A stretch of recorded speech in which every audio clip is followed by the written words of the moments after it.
Welcome, everybody. This is Aaron Christensen, the Horror 101 with Dr. AC, and with another edition of our Box Set Thursdays. And today we have a very special guest in that we have, is it Kier-La, Kayla? How do you like to say it? It's pronounced Kayla. Kayla. See, I've heard it both ways, but not from you. So here we go. Kayla it is from here on out. And we are talking about All the Haunts Be Ours, Volume 2. I met you at Fantasia in 2012 when House of Psychotic Women was first being premiered. And since then, you've just been one of those people who just does consistently cool stuff. She's written a book. She's directed a documentary. I've read your book, but it's been a little while. So I'll let you kind of do your origin story for us. Yeah, well, it started really with a fanzine, like a neighborhood fanzine. I worked at a video store in Vancouver, and somebody in the neighborhood wanted to start up a fanzine. And then it turned out that on the day everybody was supposed to hand in their article, I was the only person that showed up with an article. So I said, well, if nobody else is going to do anything, then I'm going to do the fanzine how I want. This is going to be a horror fanzine. so then I sort of fell into this idea of doing a fanzine. And then out of that grew my first film festival, because I would review all these films that I was kind of mail ordering and stuff. And then people would read the fanzine and be like, but we can never see these movies that you write about. How can we see them? So that was how I first got into, doing my first film festival. And then that got me a job. Both of these things got me jobs in other ways. Like I got my first Fangoria writing gig because of my fanzine. I got my first real programming gig at the Alamo Draft House back when it was still just a single screen theater. That was because of my festival, so I ended up just sort of moving through things just through my own, like I would sort of start everything entrepreneurially, I guess, and like I usually had no clue what I was really doing. Right. But I had like initiative and drive, and I was interested in cool things, and so luckily throughout my career, there have been people who've picked up on that, who have a bit more resources to play with, and they'll let me do some stuff for them, So David Gregory at Severin is obviously one of those people who was like, why don't we give you some stuff to play with, and you can kind of do what you do, and I've been really lucky that it's worked out and that people have liked the stuff that I've done with Severin. Well, and I get the idea that you're one of those people who wishes this thing existed in the world, and nobody has yet created it, so therefore it falls to you to be the one to make it. I feel like that's a compulsion, or like a sickness that I had for much of my life. I feel like I'm finally starting to get over it, where if I'm like, I think of some film festival idea and I'm just like, no, somebody else can do it. I'm not going to do it. But yeah, for a long time, I really was like that, where I felt like certain things had to be done. And I'm still like that with certain things, but it's I get excited by doing new things all the time, so I don't want to just, which is why my career jumps between programming, curating, publications, writing, making a film, it's sort of like I just sort of hop back and forth through all these things, putting on events, whatever. Because to stay in one thing consistently is like too boring to me, so I like to sort of go away, do a different type of project, but they all feed each other. They're all sort of like mining my taste and my knowledge and my network of people that I know and stuff like this in order to come up with some sort of cool project. And I think that's, on the one hand, that's a good thing because it keeps me from, just getting stagnant or bored, but on the other hand, it's a bad thing because often people don't know like what I do. Like people often want to associate you with something, and I feel like people have a hard time associating me with any one thing, and so it's confusing to them, because they're like, well, you're not just a filmmaker, you're not a like they don't know how to introduce me to somebody, Right. You're a multi-hyphenate, she's a little bit of everything. But it's weird because like a lot of people I know, it's like, oh, this is so-and-so from such and such podcast, or this is the person from this film festival. Everybody has this kind of identity. And even within Severin, even though I do most of my work for Severin, I pretty much am a full-time employee of Severin. But even with Severin, people always look at my work there as though it's like a collab, as opposed to me like just working at Severin and doing my job. They see it like a collaboration between like me as an independent person and Severin, you know, as a separate company from me, in the way everybody looks at things as like a brand, like you are your own brand or whatever. I guess finally now that works a little bit for me, because it's like, well, it's just me. It's just my taste, whatever, you know, whatever it is. And that kind of outside the box thinking is what led to Woodlands, Dark and Days Bewitched, you know, starting off as kind of it was going to be kind of a special feature originally, right?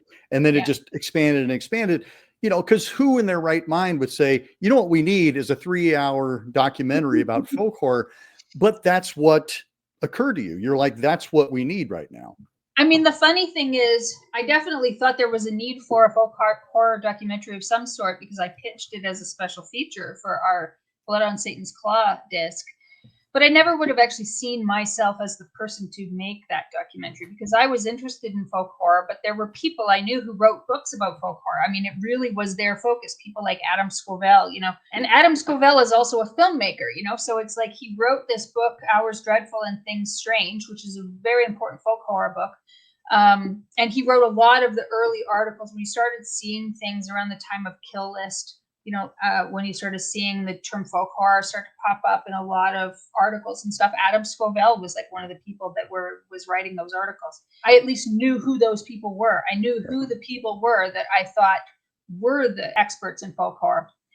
And so to me, it was like trying to just rope them all in to like do it talking on camera, and then I would figure out some way to just put it all together. Sounds like a documentary director and producer to me. Yeah. Yeah, but it's interesting what happens is, because like after making the film, then everybody's like, oh, you're an expert in folk horror, you're an expert in folk horror. Whereas the whole reason for me of making the film was to show off all these other people that I thought were the experts in folk horror, not me, you know? Right. And a lot of times with the arguments, there will be people who don't quite agree with each other throughout the film. And so I will try to support people's arguments through illustration and whatever. But at no point do I, as the director, say, this is what folk horror is. Like, I don't define it for the audience. I just kind of let all the experts talk, and let the audience sort of decide what they think after hearing all of this, all these arguments, you know. Which is what allows for it to be as inclusive and expansive as it is. I'm sure people all the time are kind of like flipping through and going, well, how does that fit in here? How does that fit in here? And what I love about that is it creates the conversation between you and the filmmaker, you and the person who's created this box set. Is like, well, how does that fit into this genre? Why is that included? And it allows us to expand our own thinking. I mean, that's one of the things we do on the show here is we have panels and we have people that come in. I would much rather not just me being the one who's talking. I would much rather have the dialogue, and somebody's going to think of something that I have never seen that film that way before. Yeah.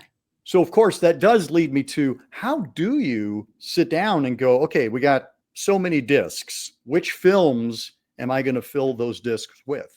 Well, it wasn't like we have so many discs. The amount of discs just kept growing because we kept getting films.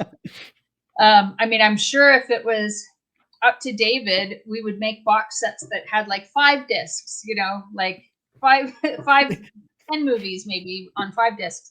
But it's just that it just keeps getting bigger and bigger and bigger, you know. And the funny thing was, with the second box set, volume 2 of All the Haunts Be Ours, we sort of organically fell into doing it because there were some movies that we didn't get in time for the first box that we were kind of still negotiating. So we were like, well, maybe if we end up with enough movies, we can do another box, you know. But we still always thought it would be like half the size of the first box. And then it ended up being bigger than the first box. Yes. So, and there's still people that are like, why wasn't this movie included? Why wasn't that movie included? You know, so it's like, you know, easily there could be 10 folk horror boxes if you really want to, you know. But the thing is, like, a lot of films do have other rights holders and stuff, you know, so it's not like we would ever be able to do anything comprehensive anyways. Well, that was kind of the blessing of doing the documentaries, that you could show, through fair use, you could show clips from any movie that you wanted to, any movie that you felt deserved some representation. Yeah. As if I can take you back kind of to that, creating the documentary, I mean, kind of to the spirit of, how many discs can we put into this box set? Like, was there ever a time when you're like, you know what, it needs to be under 4 hours. It needs to be, like, I'm imagining you're thinking a feature film going to be 2 hours, Mhm. and it continues to grow and grow and grow. Was there ever any pressure to kind of trim it back?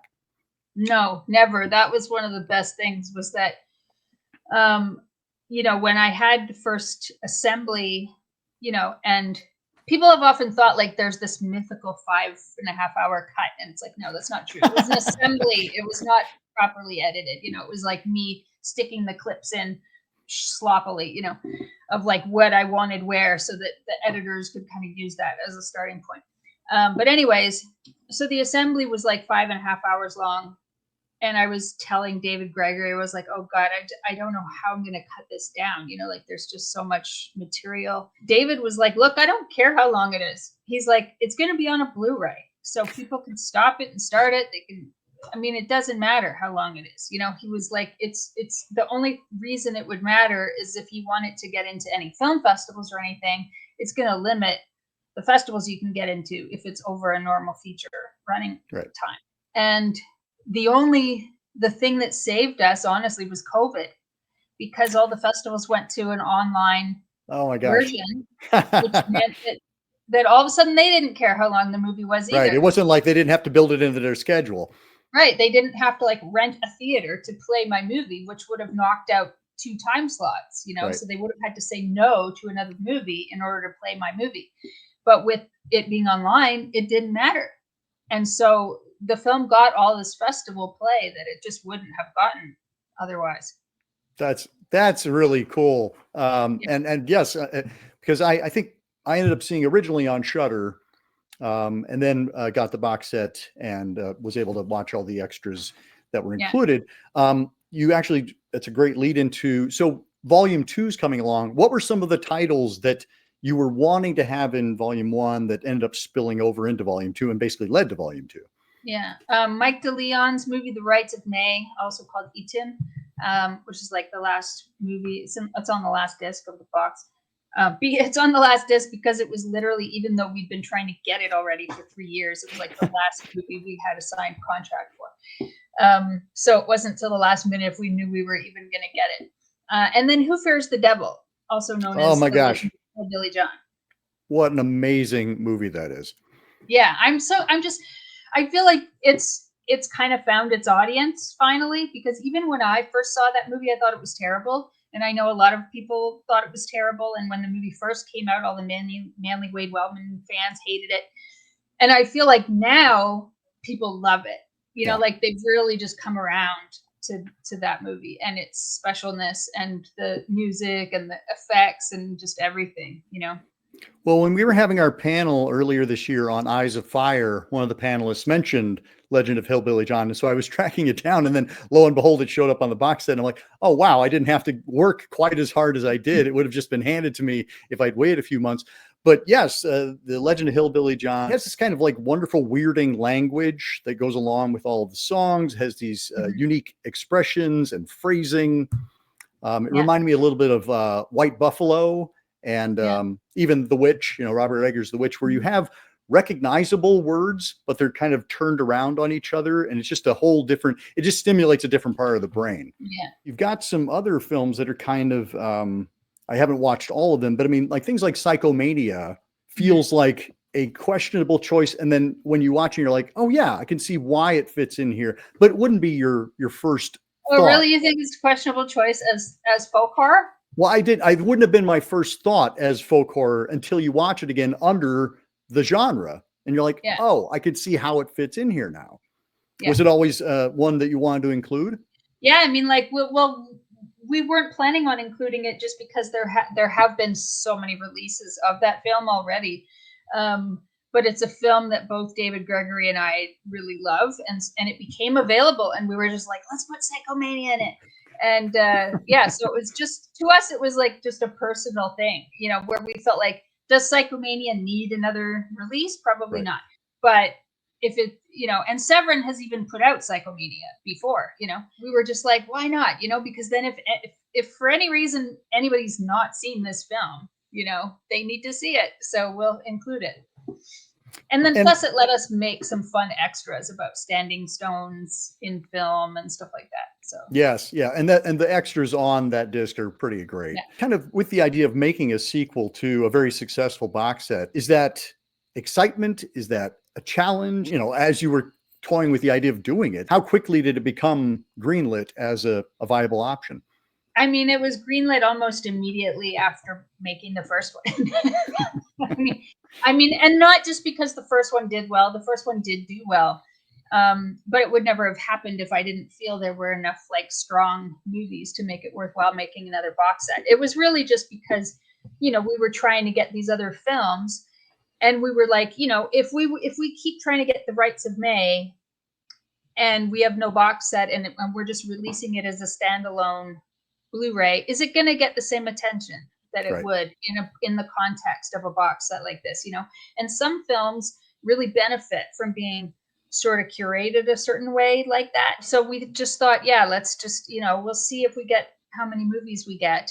And, I made sort of like an initial list of stuff, and it was like obvious that we were going to have plenty of movies to pick from, and that we could just do another box, but at the same time, like, so doing the second box, it is exciting because you get to sort of do things in some ways better or more efficiently, or than you did the first time around, include things you missed the first time around. You get to sort of correct things that you weren't happy with maybe.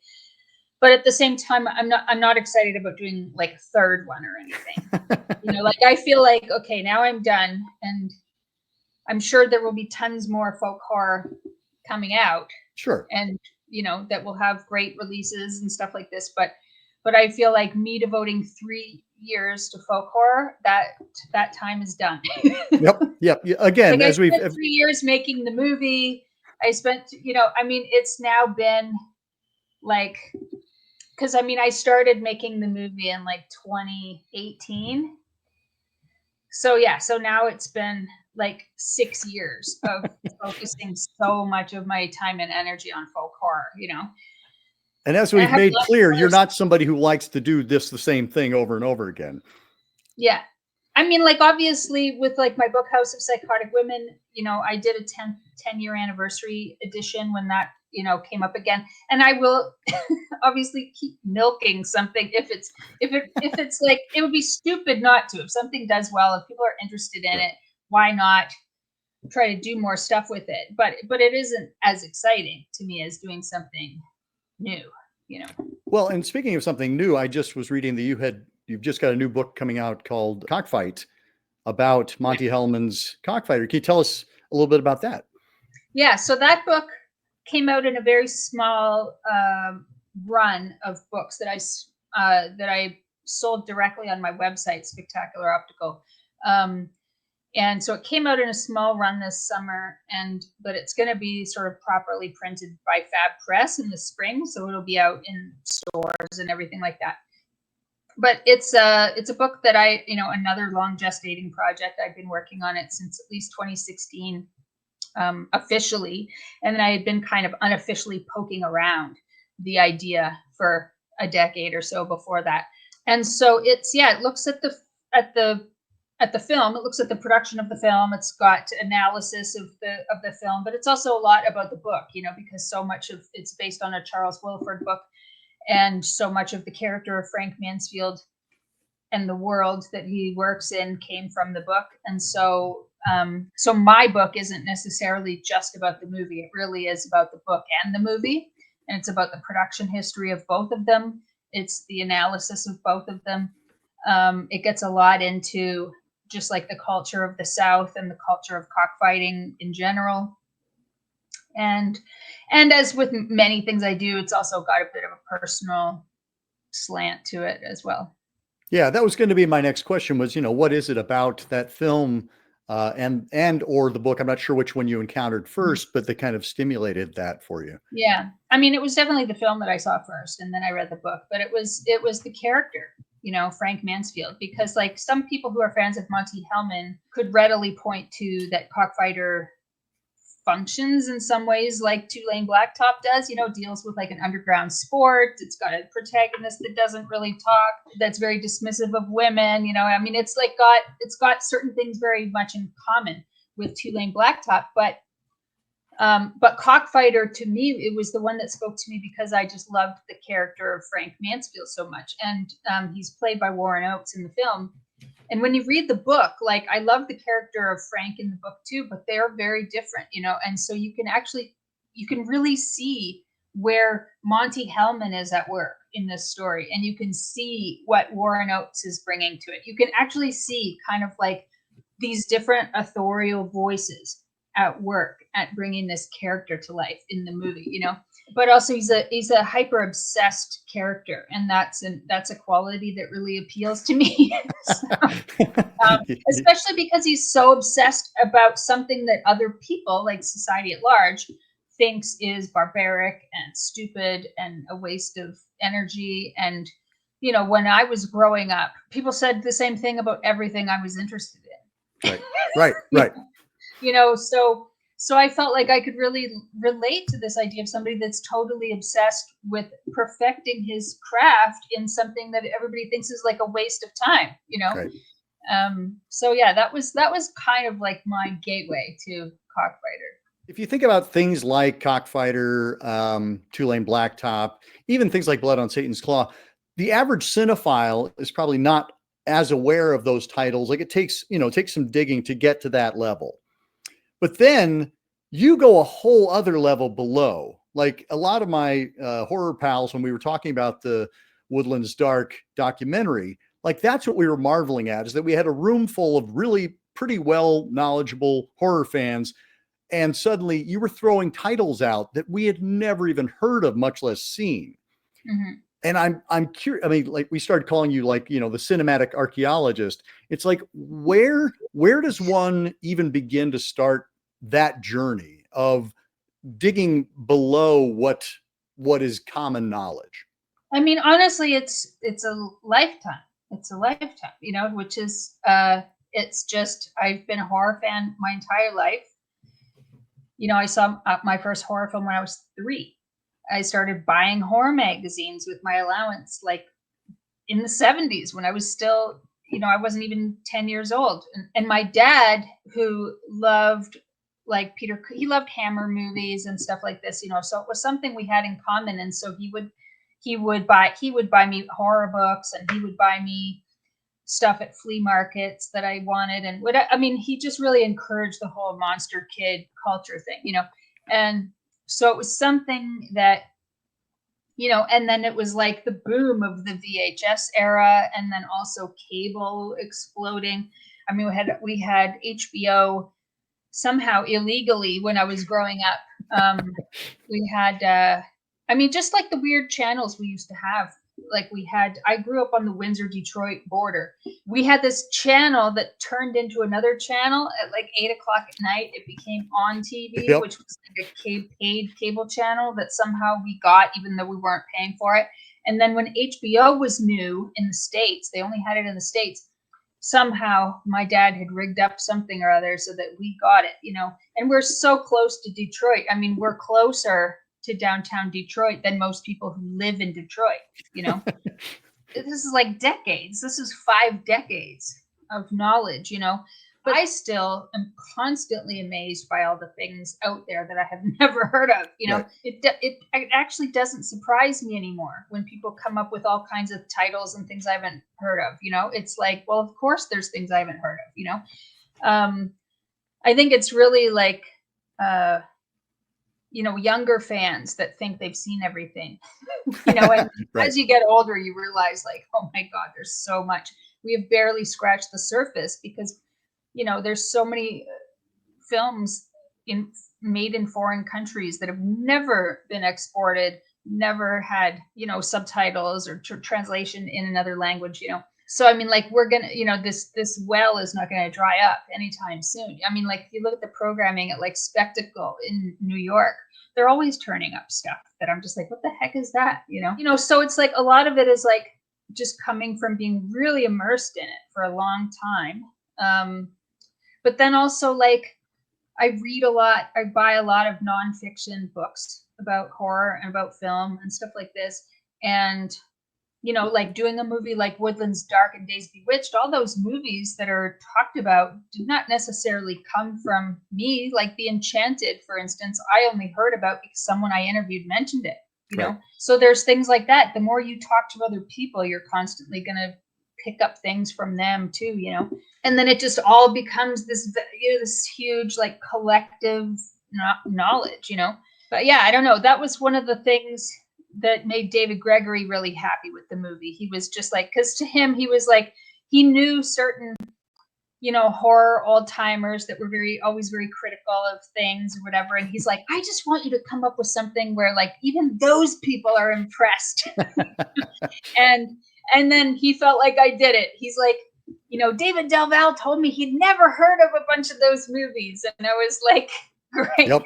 You're like, done.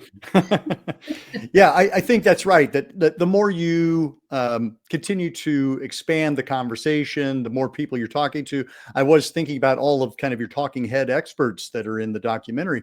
They must have had, I remember the first time I got together with one of my horror mentors, and looking at his video collection, and he was just like, well, you got to see this, and you got to see this, and you got to see this, and you're like, great, my work here is never done, which is a blessing and a curse. Yeah.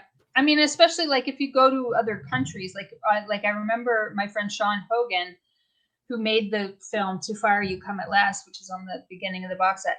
I went and visited him at some point, like 2012 or something like that. And I said, show me a movie that every British person has seen that is like a classic in the UK that I've never heard of. Right. And he was like, well, have you ever seen The Stone Tape? And I was like, no, what's that? And he was like, and that was like opened these floodgates for me, It was like, because I was like, oh my God, what else is there like that? And so that was when I watched all the British ghost stories for Christmas I mean, just tons of stuff, because it was like stuff that to him was like obvious. It's like film 101. Every British horror fan has seen this stuff, And yet I had never heard of it. And whenever you go to any other country, it's the same. Like if you talk to horror fans in Brazil, they'll have all these horror films that you've never heard of. There's so much out there. And it's like, that's one of the fun parts about like people going to film festivals, whether you go to a festival as like press or a programmer or whatever, and you meet all these other press people from different countries and programmers from different countries. And you start to have this like exchange of knowledge that is so, I don't know, so inspiring. I had to laugh because our show tonight is on Coffin Joe. We were talking about the Brazilian horror films. I'm like, yep.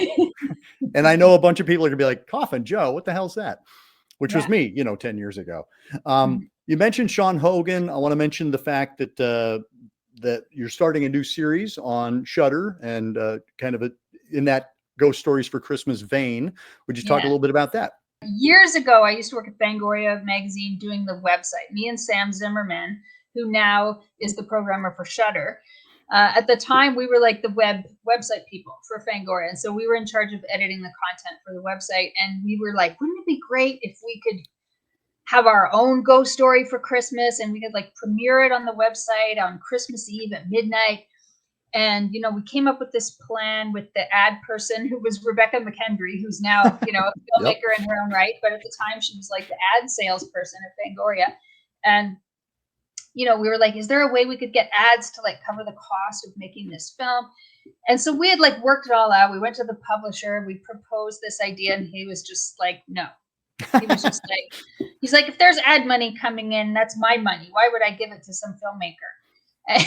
And we were like, no, the whole point is they're specifically advertising because they want to be associated with the film, like play with the film, and he just like could not get it at all. So we had to like abandon the idea. But even then, when we were talking about it, when we were like, who would we get to make the film? It was Sean Hogan. We both wanted Sean Hogan to make it. And so, you know, fast forward, now we're like 12 years later or something.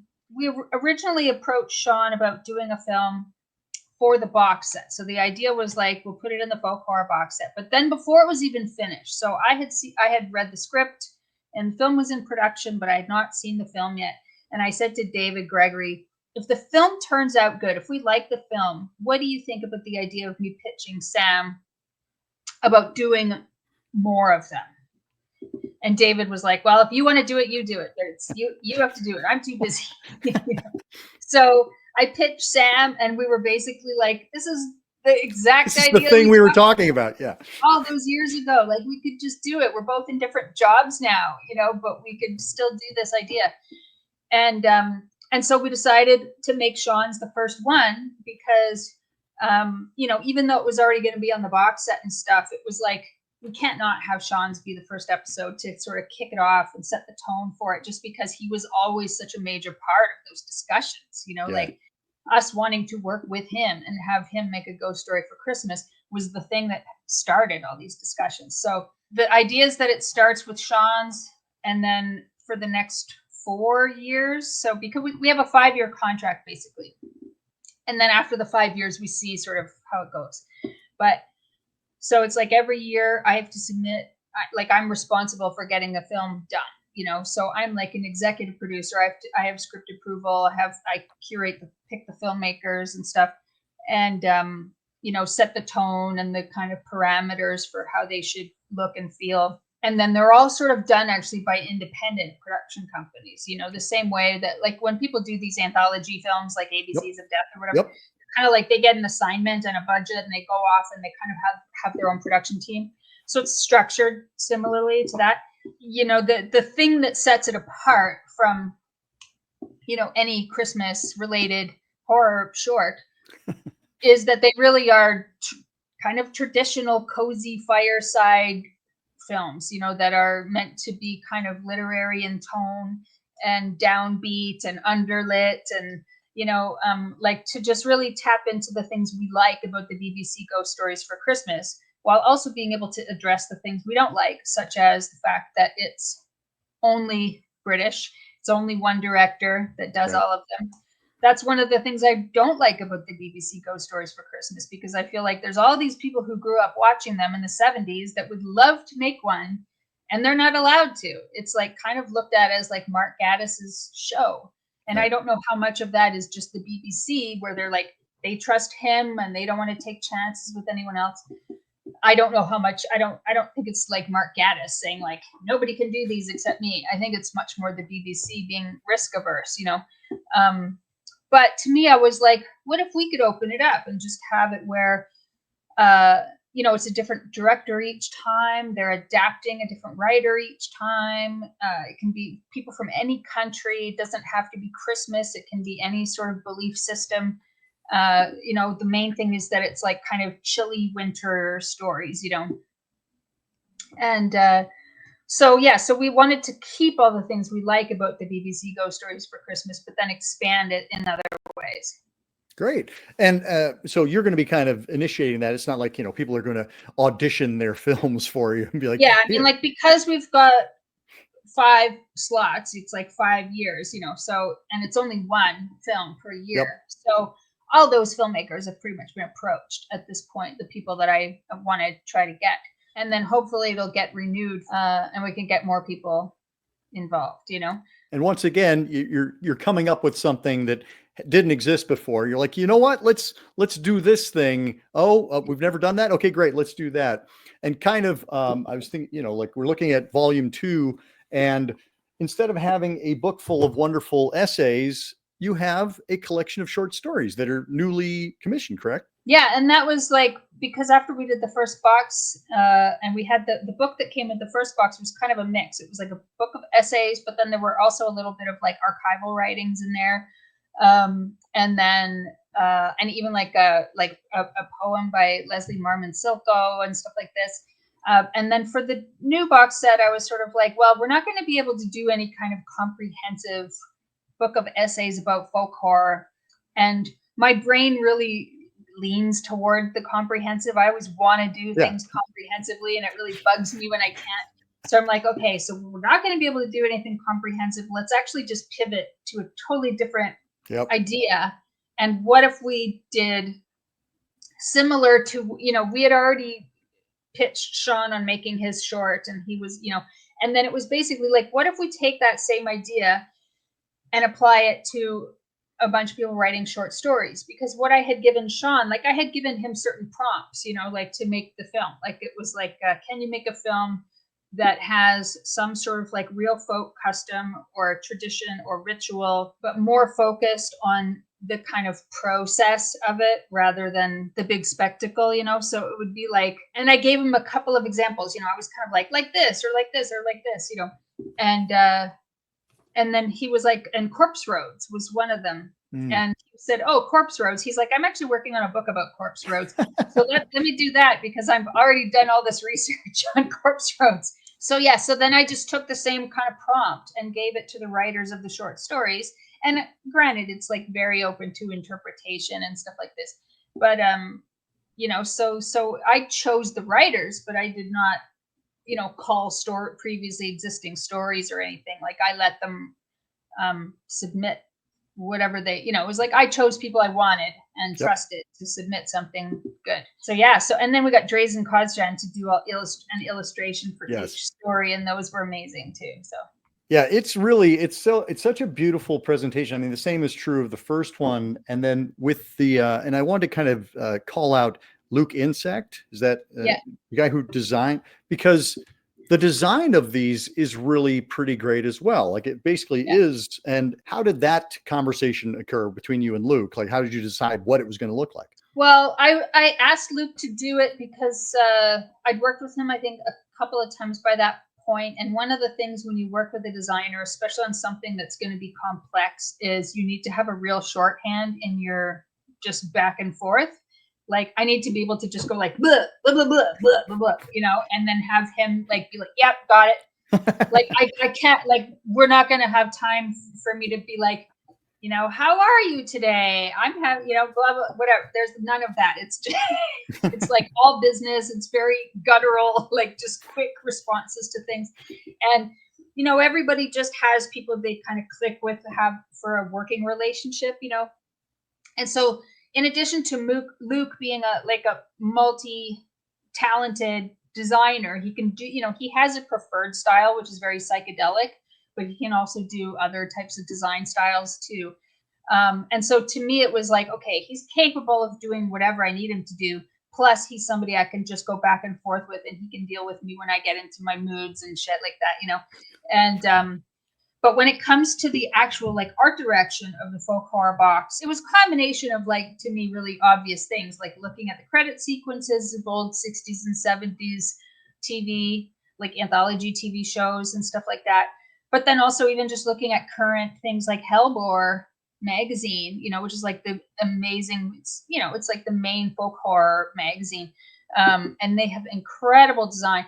And so it was partially that, and then there was like Ghost Box Records and all the Julian House designs for their release. So there was kind of like a mix of like where I was like, these are other designers that I like, and we need something that's kind of like an amalgamation of like all this kind of stuff. It's more like that. Showing him these things gives you a sense of like, okay, this is the mood. This is the mood that you're going for, And then I would pick a color palette. We actually changed our color palette for the whole box set at the last minute. Everything had been designed with like red, orange, and yellow. The inside of the booklet just looked so garish for some reason. Like the cover looked really nice because it had fire and stuff, But then we looked in the booklet and it was just like, oh my God, it's like an eyesore. Like you can't even look at it. And so then I just was like, okay, last minute, we're throwing all the colors out. We're just doing something more muted. A lot of designers would have just been like, screw you. I just spent the last year, doing this design a certain way. And now you're making me do everything again. But Luke is always up for it, and he also did my Cockfighter book, and he did it in like 3 weeks. When you find those people who are just up for it, you got to grab onto them and keep them, and keep them happy, Yeah. Well, Ashley Thorpe was one of the contributors to my book, Yeah. Hidden Horror. And, Yeah. to see his name pop up in the Woodlands Dark documentary, I'm like, I love this guy. Yeah. He's a great, he knows. Ashley's another one of those guys up for so many challenges. He did the opening title sequence for the Haunted season. Oh, fantastic. Cool. Thank you so much, Kayla. This was a great conversation. I loved chatting with you.